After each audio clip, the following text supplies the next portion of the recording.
A dry business story. Last Friday, Europe's focus graduated from sovereign debt to sovereignty. The UK Prime Minister refusing to go along with the rest of the 27 EU nations, and a plan to keep a tighter leash on big spending national budgets. London wasn't about to join the euro, we all knew that, but it did want to protect its financial services industry from Brussels' regulatory eye. That was met with a flat no. The question now, with 57% of the British backing David Cameron, what's Britain's next move? What effect will a new period of isolationism have on the UK? And is that isolationism contagious? What with markets sitting the fence over the plan that's on offer. In fact, they dropped quite steeply during the afternoon hours of trading here in Europe. Today in the François Picard debate, Britain's splendid isolation, and with us from London, Conservative Party Member of Parliament Bill Cash. Thank you for being with us. Hello. We also want to thank from Strasbourg Sarah Ludford of the Liberal Democratic Party and British Member of the European Parliament. Thank you for being with us. Good evening. Hello. And Thomas Clow, Paris Bureau Chief of the European Council on Foreign Affairs, is with us here. Thanks for being with us, Thomas. And thank you for weighing in on the conversation on the François Picard debate Facebook page. And you can also join us, by the way, on Twitter, where our handle is @FrancoisF24. Now, just a few hours ago, plenty of fireworks in the House of Commons with David Cameron repeatedly reminding Parliament that the UK is made the right decision in saying no to a treaty that's going to be approved, it seems, by 26 other members.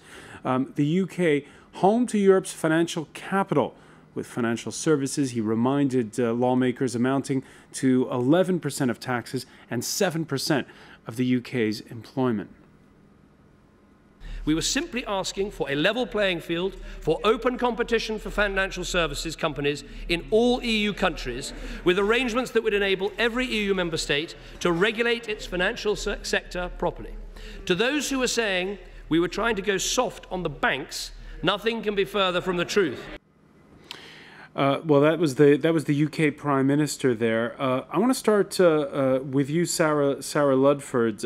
It seems as though there's disagreement between the Prime Minister and his deputy, who's the leader of your party, Nick Clegg, who, first off, didn't show up at the House of Commons today. Apparently, he said that he didn't want it to provide a distraction. Should he have been there to argue the point, first of all? Well, it was the Prime Minister who was arguing his point. It's the Prime Minister who was accounting for what he did at the summit last week. So I think Nick had a fair point that the focus and spotlight needed to be on what the Prime Minister said, not, as it would inevitably have been, on the Deputy Prime Minister sitting next to him. So I think what Nick did was to make sure that the focus was on David Cameron's account. And I at least was pleased that David Cameron said we were not seeking, a carve out for UK financial services. I mean, one of the points I think that had not got across was that the UK was actually arguing to be able to put tougher regulation in some respects on banks. But, there's been a lot of lost in translation in this whole affair. Let me put this to you, Thomas Clow. Do you see it as a case where Britain's stature as Europe's financial capital is under threat? No, I think the trouble was twofold. One was for the British Prime Minister to say, we know best about how to regulate the financial services industry in Europe. And because we know best, we want to reject collective policies, or at least get iron-cast guarantees from all of you that they won't move in a certain way. Now, this is the Prime Minister of a country which, of course, has the most important financial services industry in Europe. But a lot of people think that it was the under-regulation of the City of London and under financial centres, which was a key reason for the great financial crash of 2008. And the Eurozone crisis, of course, is in many sense a continuation of that. The other thing was that David Cameron put his vision of how to protect the City of London above the need to achieve a consensus amongst the 27 on how to get the Eurozone out of the dire economic predicament in which it is now. And that is another thing, I think, which surprised and to some extent shocked many other leaders. Bill Cash, does the deal that, the decision not to sign a deal, does that protect or hurt the City of London, where a lot of those banks and financial institutions have their home? Well, I'm the elected chairman of the European Scrutiny Committee in the House of Commons, and my view is that, first of all, the single market operations are already entrenched in the treaties, and there is now, and I'm seeing this in my committee, a complete flood of new directives and regulations. There are 49 coming through. One of them in particular, relating to capital requirements, is 6 inches deep. And it's got about 3 pages of Euclidean geometry in it. I mean, this is ridiculous. And this is the real problem, which is that rules and regulations, although necessary in a general sense, are now being overdone. And what's really happening here is that there is a complete mismatch but in attitude between ourselves in the UK and the EU. It's been around for a long time. I led the rebellion against the Maastricht Treaty back in 1990 and thereafter, against John Major and my own government, because I was against European government. The real problem we ought to be addressing, and why I think that this veto of this treaty was so important, is that actually it's about over-government, over-centralisation, over-regulation. It's about European government imposing on the electors of individual countries matters which go to the heart of their own national interests, and all in the name of a European Union that doesn't work. You only have to look at the chaos and the implosion to realise that it's the causes of the European mess, which are the existing treaties, which has to be remedied. And I want an association of nation states whilst trading and being friendly with our friends and neighbours in Europe. But don't you get the sense that a lot of voters are angry over the fact that they get the feeling that the markets are running circles around policy decisions and that there's not enough regulation? Well, interestingly enough, the opinion poll today shows around 60% of the British people, in a very, very big poll, are behind the Prime Minister in doing this. And it is also true to say that amongst the Liberal Democrats, and I had a shot at Nick Clegg today because he not only was he not in the House of Commons, but he says this deal is bad for Britain. He's running against not only the opinion polls of the country as a whole, but even 48% of his own Liberal Democrats. And in private conversations that I've had today, a number of Liberal Democrat MPs have said to me that they agree with what the Prime Minister has done. Let's listen to Nick Clegg. Over the weekend, the Deputy Prime Minister warning against isolationism in very strong terms. I think a Britain which leaves the EU will be considered to be irrelevant by Washington and will be considered a pygmy in the world when I want us to stand tall and lead in the world. Sarah Ludford, a pygmy in the world. Where do the Liberal Democrats stand? Do they back that statement, or, as Bill Cash was just saying, are many of them secretly rooting for the Conservatives on this one? Absolutely not, and I totally refute the idea that Bill Cash speaks for Britain on this. I represent London in the European Parliament, including about 350,000 or 400,000 French people, by the way, who are very welcome residents of London and are very successful there. And, you know, we absolutely need to be engaged in the EU. And as has been commented over this weekend, David Cameron's predecessors, John Major and Margaret Thatcher, whatever their awkwardness about the EU, they made sure there was never an empty chair. They were always engaged and at the table.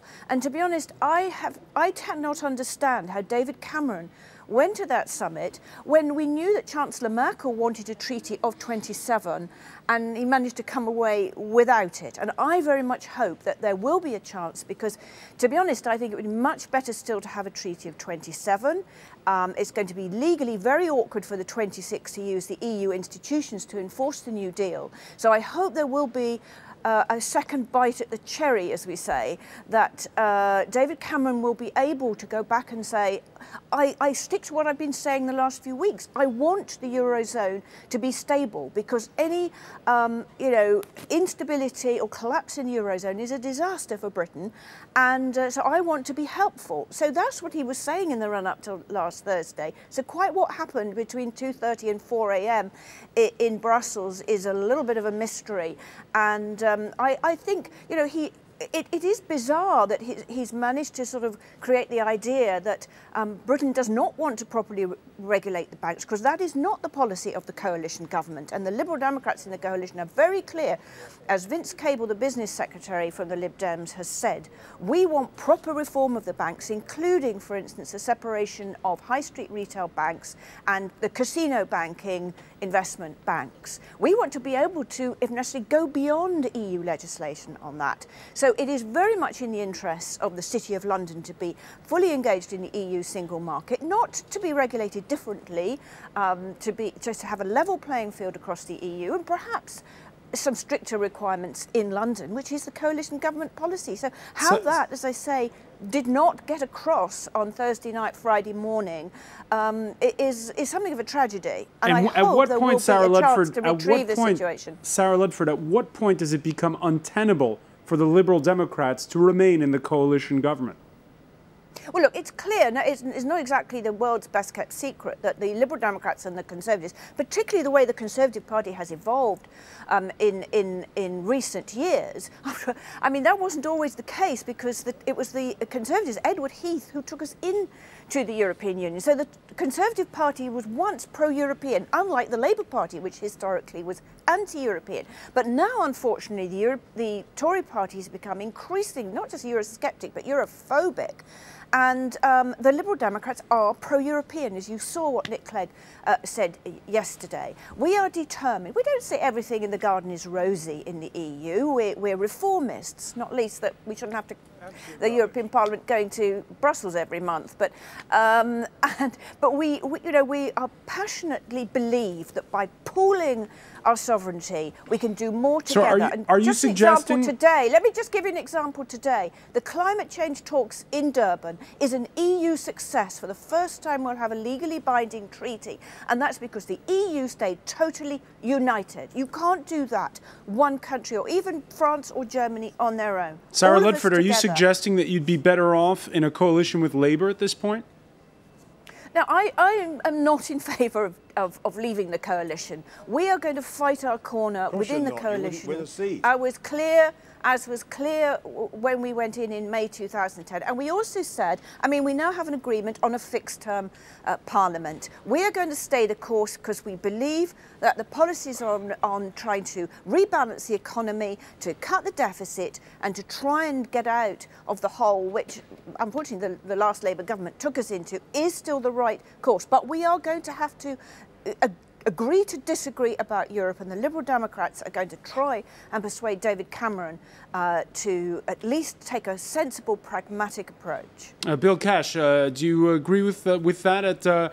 I know that you've been in favour of putting to a referendum the UK's role in Europe.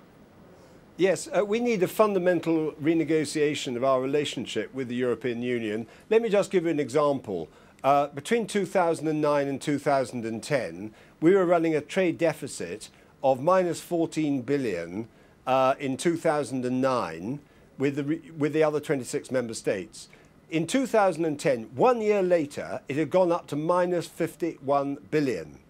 Now, in the rest of the world, just to prove that it's not a lack of competitiveness, and it's the fault of Europe because Europe is actually stagnant and except for Germany isn't growing, our trade balance with the rest of the world was in surplus to the tune of £15 billion. So basically, we're not getting anything out of this arrangement, although I'm very much in favour of continuing to trade. We've got to turn the whole of our economic and foreign policy arrangements related to commercial arrangements out towards the old Commonwealth, the new Commonwealth, where commercial contracts are based on English-type laws, where there's the English-speaking language. What we've got to do is to trade with Europe, but also trade more emphatically with the rest of the world. That's the direction to go. What we don't want is to find that something of the order of 10% of our gross domestic product, which is geared to the city, should effectively be smothered by over-regulation, which comes, and let's be quite clear about this, from a very clear determination to take the City of London out of London and effectively move it towards other parts of the European Union. That is a deliberate attempt to change the agenda and to undermine the British economy. That's why the Prime Minister took the line that he did. Let me ask Thomas Clow, do you feel as though financial services in Europe are over-regulated? I don't think there's any issue with over-regulation. I think we're still working on getting the regulation right, and that means essentially regulating more, regulating better, and supervising more. And one of the great lessons of the last 4 years is that in a world as interconnected, as globalized, particularly with regard to the financial services industry as it is today, national supervision just isn't good enough. It is a recipe for disaster, which is why we need, of course, a global framework. But within that global framework, we need strong and intrusive and powerful common European supervision, EU supervision. And it is Britain which is always insisting on the importance of the single market and of having a common framework for the single market, with everyone playing by the rules. And that makes the British Prime Minister's position, claiming de facto exemptions or protections or the right to shield the City of London off from common EU attempts, so inconsistent. Let me just put this quickly before we go to the break. Bill Cash, Michael Heseltine, the former minister from the Conservatives, saying you can't protect the interests of the city by floating off into the Atlantic. Your reaction to that statement? Well, I've been fighting Michael Heseltine over this since Maastricht. It's a 25-year battle. I couldn't agree with him less. The real problem here, you know, is that Europe is in a mess because of the existing treaties. As I said, too much centralisation, too much over-regulation, but at the same time, not enough democracy. And that is the real problem. And I'm afraid that we are now in a position, because this is a historic decision that's been taken, to chart a new course, a new path, to work as far as we can with our European friends and colleagues, but actually not at the expense of our own national interests. That's what this is about, and it's not just about the City of London, and it's not just about the market. It's about the whole question of our relationship with the European Union, because the British people who have fought and died over the whole question of freedom and democracy, and this is reflected in the poll of over 60% supporting the Prime Minister today, are simply not going to subordinate ourselves to provincial status, which is the ultimate objective, in a European Union, which is not a European Union in the way in which it was. It's actually going to become far too dominated by one country, Germany, and that is not in the interests of Germany itself, let alone the rest of the European Union. We'll be picking up on that point and the issue of sovereignty for Europe and sovereignty for each of the 27 members when we return with the France 24 debate.